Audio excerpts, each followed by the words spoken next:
Put your hands together. Welcome the very funny Mr. Ben Rosenfeld. Ben!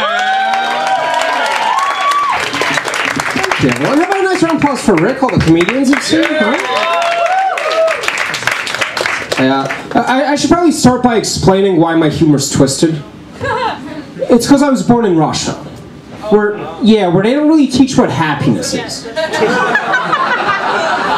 Like, here's a standard Russian nursery rhyme. Маленький мальчик нашел пулемет. Больше в лесу ничто не живет. You hear how that rhymes?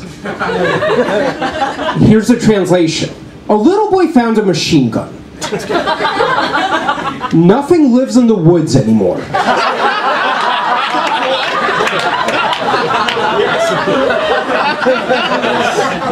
That's one of the many reasons why I call Russia evil Canada. It's like Canadians are nice and polite, Russians are nice and violent. Instead of universal health care, Russia has universal don't care. Russians are evil. Like, according to the Russian government, Russia doesn't have any gay people. Just men who make bad choices. You shouldn't have put that in there.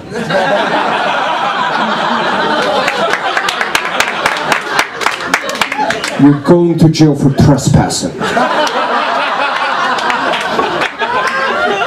That's breaking and entering.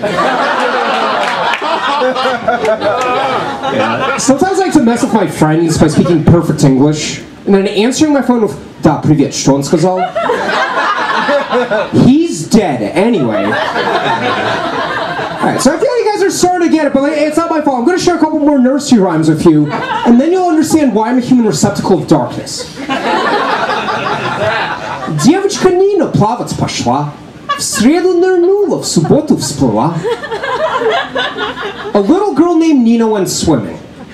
On Wednesday she dove, on Saturday she surfaced.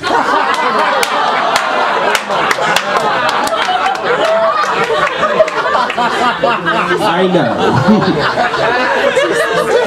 That one rhymes and it has a message. No lifeguard on duty. Does that table speak Russian, by the way? Yeah, I heard what you were laughing in the other spaces. Твой акцент, наверное, лучше, чем у меня, да? Yeah. I asked if she spoke Russian, she said yes, and then we plotted the overthrow of America. I like that everyone's applauding the overthrow of America. I just hope there's no Homeland Security in the corner, I guess. Weird. Here's another rhyme. Я спросил у электрика Петрова, почему у вас на шее медный провод? Ничего не ответил, не сказал, только тихо ботами качал. I asked Peter the electrician, why is there copper wire around your neck? He didn't respond, his boot just swayed quietly.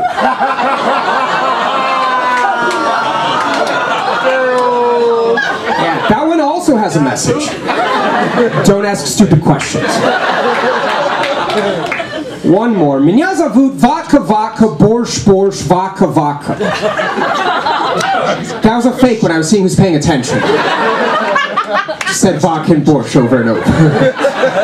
One more real one. Мне в детстве мама выкола глазки, чтобы я в шкафу варенье не нашел.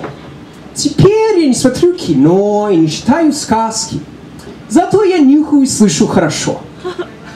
Anyone besides the Russians catch that ABAB rhyme? A few people, musical ears, nice. Here's the translation. In my childhood, my mom gouged out my eyes. Said I wouldn't find the strawberry jam. Since then, I don't watch movies and I don't read fairy tales. But on the bright side, I smell and hear really well.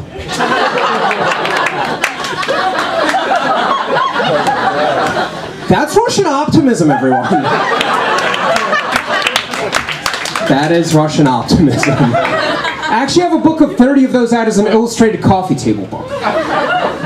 Yeah, so if you go to RussianOptimism.com, makes for a great gift for the messed up person in your life. You know, like, as a Russian, I was forced into being a nerd. It was either astrophysicist or human trafficker?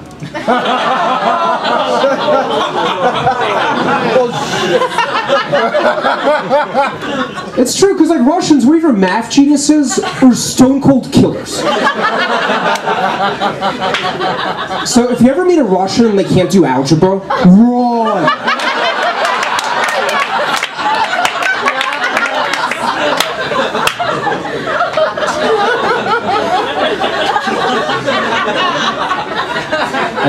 I grew up in a frozen tundra, untouched by human kindness. Connecticut.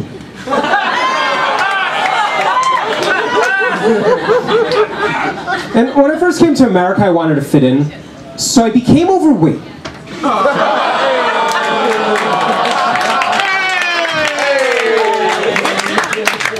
USA.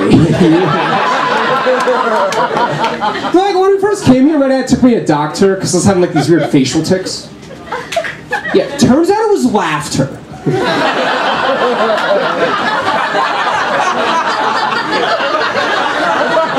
My dad had never seen this before.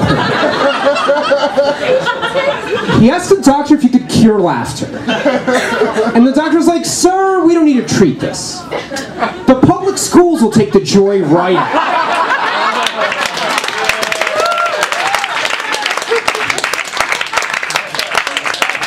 We all went to public school. I love my dad, that was my point. I love my dad. My dad speaks perfect English, but he's like Russian and aggressive, and he doesn't understand American culture. Like, one time in school I got into a fight, and my dad didn't understand why the teachers called him in. He thought it was because I lost the fight.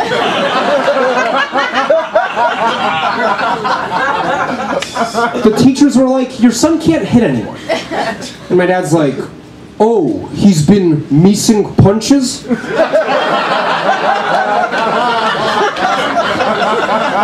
"I am so sorry.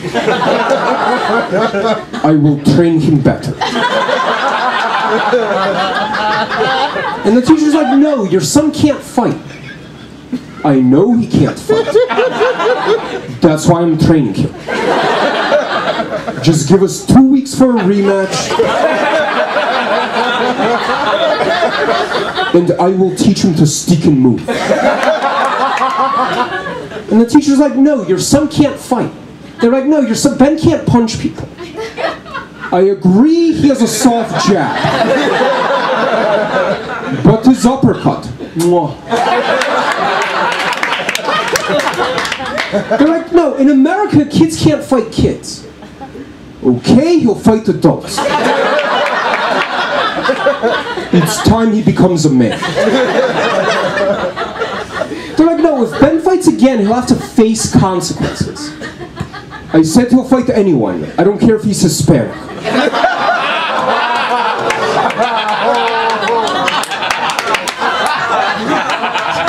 "Just give us 2 weeks, and he'll fight this Mr. Consequences."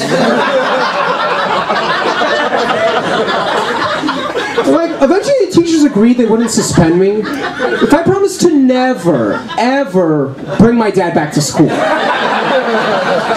It's a feel-good story, everyone. Here's another one. I come from a divorced family. Yeah, that was the feel-good portion of it. He caught it. Now, I come from a divorced family where, like, instead of bedtime stories, my dad would just tell me terrible things about my mom in story form. You know, he'd be like, "Once upon a time, there was a princess who couldn't cook.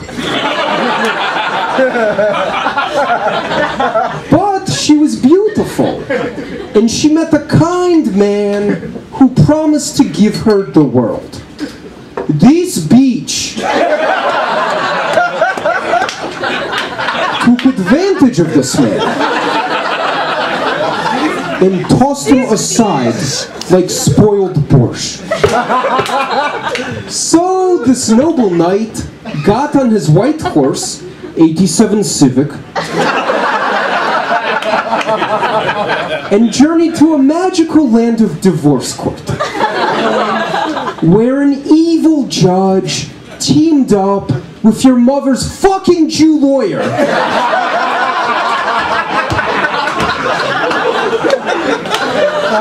to make your daddy pay your mommy child support, although you still live with me. So now your mother lives happily ever after. Biggest mistake of my life. The end.